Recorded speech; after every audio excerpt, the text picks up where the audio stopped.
সিটিএমসি SIR model, continuous time Markov chain SIR model.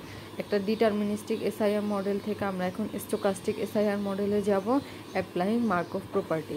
তো Markov প্রপার্টিটা কী ছিল, যে ফিউচার স্টেটের কোনো ভ্যালু শুধুমাত্র কারেন্ট স্টেটের উপর ডিপেন্ড করবে, এর আগের কোনো স্টেটের উপর ডিপেন্ড করবে না। তো এই প্রপার্টিটা অ্যাপ্লাই করে আমরা এখন একটা স্টোকাস্টিক এসআইআর মডেল ডিফাইন করব। তো প্রথমত আমরা যদি দেখি একটা ডিটারমিনিস্টিক এসআইআর মডেল কেমন, যে ফ্লো ডায়াগ্রামটা হচ্ছে এটা, এস থেকে আইতে যাচ্ছে বিটা রেটে, আই থেকে আর এ যাচ্ছে গামা রেটে, আর বি যদি আমরা বার্থ রেট বলি, অথবা রিকভার্ড হয়েও সবাই আবার এসে আসবে, আবার ইনফেক্টিভ ক্লাস থেকেও এসে আসতে পারবে, সাসেপ্টেবলে চলে আসতে পারবে। তো এটা হচ্ছে টোটাল পপুলেশনের যে ডাইনামিক্স সেটা। এখন সিটিএমসিতে যাওয়ার জন্য আমাদের প্রথম স্টেপ হচ্ছে যে S of T, I of T, R of T, এগুলো হচ্ছে আমাদের সাসেপ্টেবল, ইনফেক্টিভ এবং রিমুভ ক্লাস। আর সিটিএমসিতে এই যে আমাদের স্টেট ভ্যারিয়েবলগুলো থাকবে, এগুলো হবে আমাদের ডিসক্রিট, আগেরটার মতো ডিটিএমসি এর মতো, ডিটারমিনিস্টিক টাইমের মতো।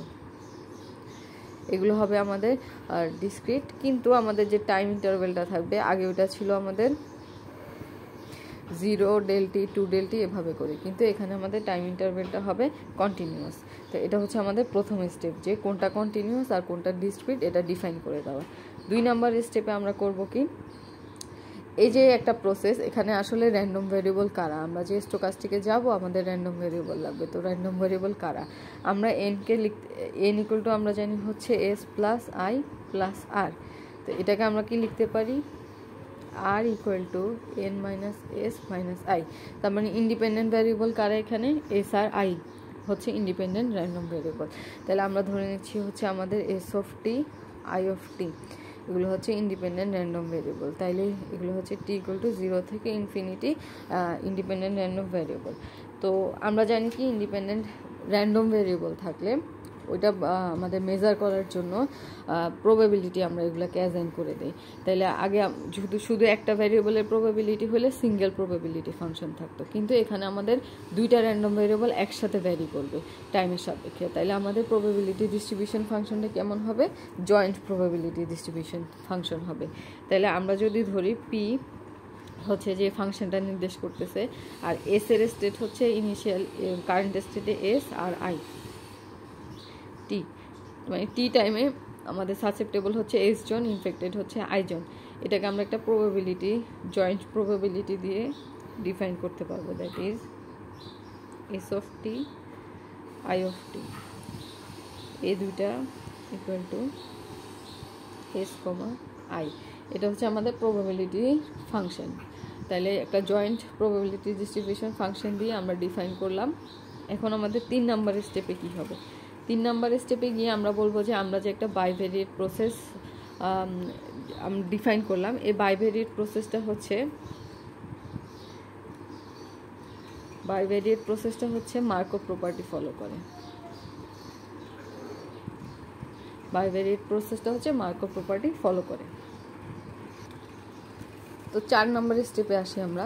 এখানে আমরা কি বলবো, আমরা যখন ডিটিএমসি করছিলাম সেখানে আমরা বলে দিছিলাম যে ডিটারমিনিস্টিক টাইম, যে আমাদের ডেলটি টাইমটা এত ছোটোভাবে নিব আমরা, যাতে যে একটা স্টেপে যে চেঞ্জটা হবে সেটা শুধুমাত্র একটা ইন্ডিভিজুয়ালের জন্য হয়, দ্যাট ইজ i+1 হয়, অথবা i-1 হয়, অথবা i নো চেঞ্জ হয়, মানে হচ্ছে চেঞ্জটা শুধু একটা নাম্বার দিয়ে হবে, এটা আমরা বলে দিছিলাম। তাহলে এখন আমাদের সিটিএমসি মডেলে কি হবে, সিটিএমসি মডেলে যেহেতু টিটা কি আমরা বলে দিছি কন্টিনিউয়াস, তার মানে এখানে তো আর ডেলটি আমি যত খুশি তত ছোট করতে পারবো। তাহলে এই প্রবাবিলিটিটাকে আমরা বলবো ইনফাইনেটেসিমাল ট্রানজিশন প্রবাবিলিটি। ইনফাইনেটেসিমাল মানে হচ্ছে অনেক ক্ষুদ্র নিতে পারবো আমি। তো যেহেতু অনেক ক্ষুদ্র, সেক্ষেত্রে আমরা এই যে আমাদের ট্রানজিশন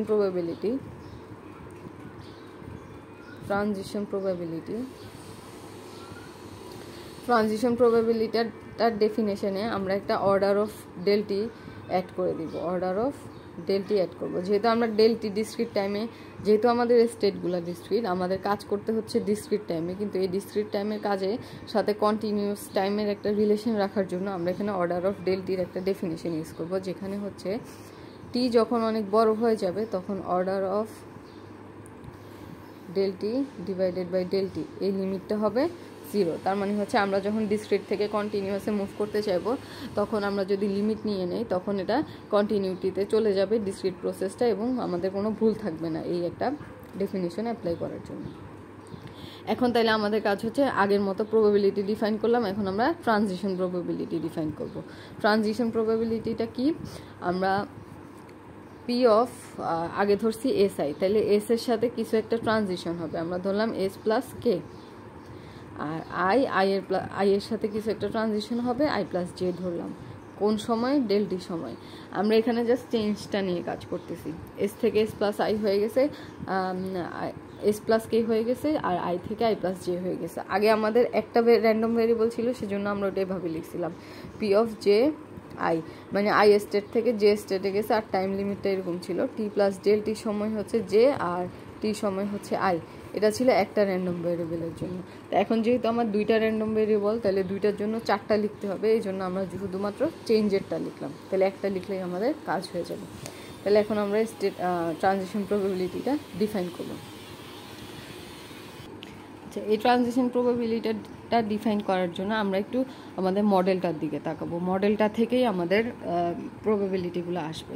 তাহলে এই প্রথমে যদি আমরা মডেলটা দেখি, এস থেকে একটা জিনিস কমতেছে, আর ওই যে জিনিসটা কমতেছে সেটা কোথায় গিয়ে ঢুকতেছে, আইতে ঢুকতেছে।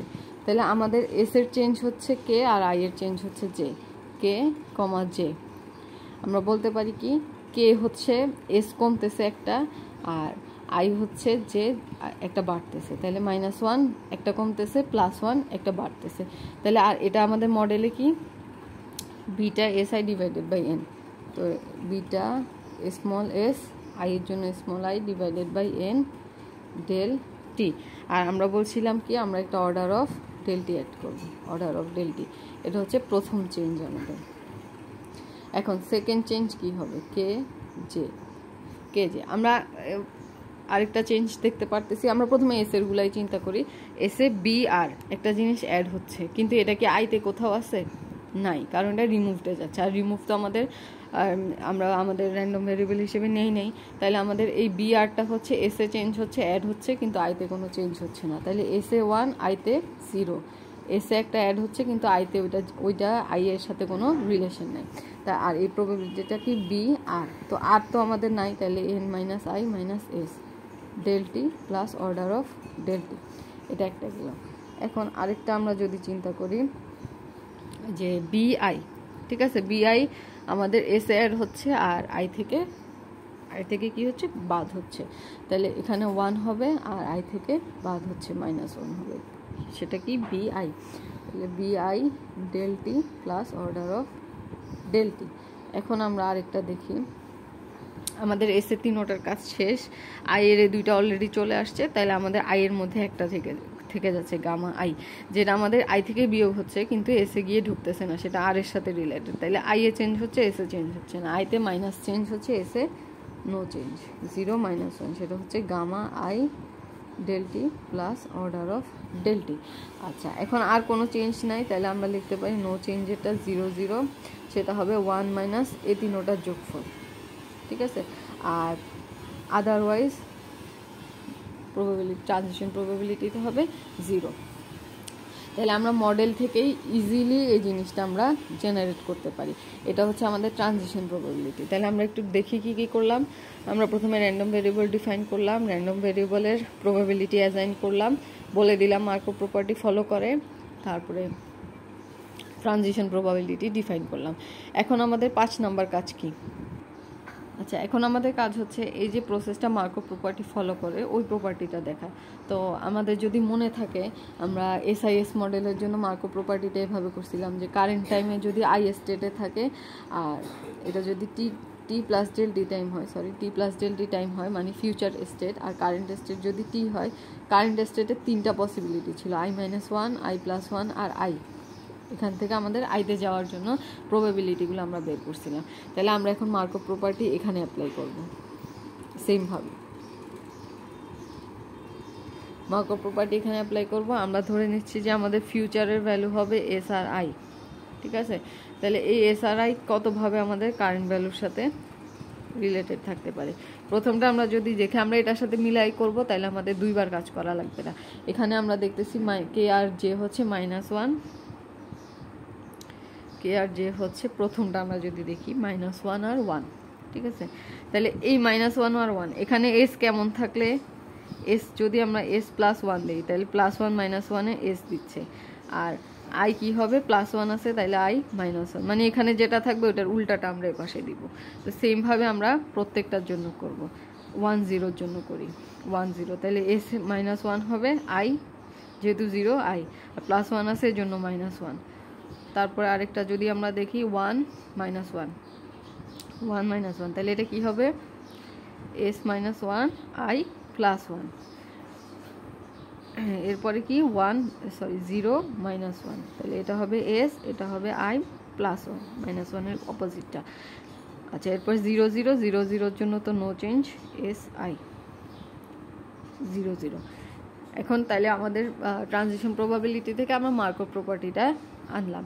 এখন এই মার্কভ প্রপার্টিটা থেকে আমাদের আর জাস্ট একটা স্টেপ, যে প্রবাবিলিটিটাকে জাস্ট লাইন ধরে লেখা, প্রবাবিলিটিগুলো গুণ করে করে লেখা। আচ্ছা, তো মার্কভ প্রপার্টি অ্যাপ্লাই করার পরে প্রবাবিলিটিটা যদি আমরা গুণ করি, আমাদের প্রথমটা হচ্ছে s+1 i -1 স্টেপ, ঠিক আছে। তাহলে probability of s+1 i -1 t, আর এখানে কি হচ্ছে প্রথম যে আমাদের ট্রানজিশনের প্রবাবিলিটিটা আছে পি এর ভ্যালু, ওই পি এর ভ্যালুটা আমরা এখানে গুণ করব। কিন্তু এখানে স্টেটগুলো কি হবে, এখানে যেটা আছে s+1 i -1, এস এর জায়গায় s+1 বসবে, i এর জায়গায় i -1 বসবে, ডেলটি প্লাস পরেরটা হচ্ছে s -1 i, তাহলে প্রবাবিলিটি অফ s -1, আচ্ছা আমরা এটা আগে লিখছি, মানে এটা তো আমার আরেকটা খাতায়, তো এখানে ওই সিরিয়ালে লিখছিলাম, আমরা এখানে যে সিরিয়ালে লিখছি ওই সিরিয়ালে লিখলেই হবে। জাস্ট আমরা এই যে এখানে চেঞ্জটা হচ্ছে, এই চেঞ্জের সাপেক্ষে এখানে যে প্রবাবিলিটিটা আছে সেটা গুণ হবে, আর স্টেটগুলো হচ্ছে এটার সাপেক্ষে চেঞ্জ হবে, ঠিক আছে। জিনিসটাও তো কমপ্লিকেটেড না, এখান থেকে এটা মিলাই জাস্ট আমরা এখানে লিনিয়ার টার্ম, মানে হচ্ছে লিনিয়ার কম্বিনেশন আকারে জিনিসটা লিখবো, প্রবাবিলিটি গুণ স্টেট, এভাবে করে লিখে, আর লাস্টে হচ্ছে একটা অর্ডার যোগ হয়ে যাবে। তো আমাদের যখন ডিসক্রিট টাইম আমরা কাজ করছি, এটা লিখলে আমাদের কাজ শেষ হয়ে গেছিলো, কিন্তু এখন কন্টিনিউয়াস টাইম, আমরা যেহেতু ডিসক্রিটে কাজ করলাম, এটাকে আমার কন্টিনিউয়াসে কনভার্ট করতে হবে। তো কন্টিনিউয়াসে কনভার্ট করতে হইলে ডিফারেন্স ইকুয়েশনটাকে আমার ডিফারেন্সিয়াল ইকুয়েশনে নিতে হবে। তাহলে probability of SI T plus ডেলটি, এখানে দেখবো আমরা একটা এসআইটি আছে 1 এর সাথে গুণ হয়ে, তাহলে এটা এই পাশে এসে বিয়োগ হয়ে যাচ্ছে আর ডেলটি দিয়ে ভাগ হয়ে যাচ্ছে। তো এই সব পাশে ডেলটি দিয়ে আমরা ভাগ করলাম, তাহলে অর্ডার অফ ডেলটির নিচে একটা ডেলটি আসছে। এখন যদি আমি ডেলটিকে 0-র দিকে নিয়ে যাই, আমার এটার ডেফিনেশন বলে এটা আমাদের কি হয়ে যাবে, 0 হয়ে যাবে। আর এটা আমরা জানি কি ডিফারেন্স ইকুয়েশনটা কি হয়ে যাবে, ডিফারেন্সিয়াল ইকুয়েশন ডিপি ডিটি হয়ে যাবে। তাহলে হইল ডিপি ডিটি, আমাদের আর বাকি জিনিসগুলো সেম থাকলো। তাহলে এই সিস্টেমটাই হচ্ছে ফরওয়ার্ড কমলোগ্রাফ ডিফারেন্সিয়াল ইকুয়েশন, যেটা হচ্ছে আমাদের কন্টিনিউয়াস টাইম মার্কভ চেইনের এসআইআর প্রসেস। তাহলে এসআইআর প্রসেসে জাস্ট আমাদের এসআইএস থেকে চেঞ্জ কি হচ্ছে, আমাদের দুইটা র্যান্ডম ভ্যারিয়েবল আসতেছে, আমাদের দুইটা র্যান্ডম ভ্যারিয়েবল আসতেছে, প্রবাবিলিটিটা জয়েন্ট হয়ে যাচ্ছে, আর এখানে স্টেটগুলো একটু বেশি হয়ে যাচ্ছে। আগে 3টে স্টেট ছিল, এখানে এখন আমাদের স্টেটের সংখ্যা বাড়তেছে, কিন্তু প্রসেস সেম। প্রথমে আমরা ডিটারমিনিস্টিক মডেল ডিফাইন করব, তারপরে কি করব টাইম স্কেল, আর আমাদের স্টেটগুলো কোনটা কন্টিনিউয়াস কোনটা ডিসক্রিট ওইটা করব। 2 নাম্বার স্টেপে গিয়ে আমরা র্যান্ডম ভ্যারিয়েবল কারা ওইটা ডিফাইন করব। 3 নাম্বার ওইটার প্রবাবিলিটি অ্যাসাইন করব। 4 নাম্বারে আমরা বলবো এটা একটা বাইভেরিয়েট প্রসেস, আর এটা মার্কভ প্রপার্টি ফলো করে, এটা আমরা ধরে নিচ্ছি। আর 5 নাম্বারে গিয়ে আমরা করছি কি একটা অর্ডার ডিফাইন করছি, যাতে করে আমাদের ডিসক্রিট থেকে কন্টিনিউয়াসের ইন্টারচেঞ্জটাই স্মুথলি করা যায়। এরপর ট্রানজিশন প্রবাবিলিটি ডিফাইন করছি, ট্রানজিশন প্রবাবিলিটি থেকে আমরা মার্কভ প্রপার্টিটা অ্যাপ্লাই করব। এটা আমরা আঁকবো, এটা আঁকলে আমাদের জন্য এই প্রবাবিলিটিটা বানানো সহজ হবে। তারপরে প্রবাবিলিটিগুলো লিনিয়ার কম্বিনেশন আকারে লিখবো, এরপর ওটাকে কন্টিনিউয়াস প্রসেসে কনভার্ট করবো। তাইলে এটাই হচ্ছে আমাদের continuous time Markov chain SIR epidemic model.